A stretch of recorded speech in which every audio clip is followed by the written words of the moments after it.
భవాని త్వం దాసే మయి వితర దృష్టిం సకరుణాం ఇతి స్తోతుం వాంఛన్ కథయతి భవాని త్వమితి యః తదైవ త్వం తస్మై దిశసి నిజ సాయుజ్య పదవీం ముకుంద బ్రహ్మేంద్ర స్ఫుటమకుట నీరాజిత పదాం.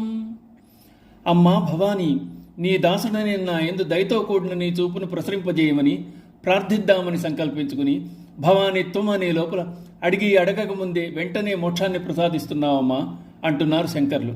అందుచేత అనడం కంటే అనుకోవడం ప్రధానం. శంకర్ల వారు ఈ శ్లోకంలో అపారమైన తత్వచింతనను జోడించారు. ఆలోచించేవాడిదే అమ్మ, భావించేవాడికే భగవంతుడు. భావంతో కరిగిపోయేవాడు మాత్రమే పరతత్వాన్ని తెలుసుకోగలడు.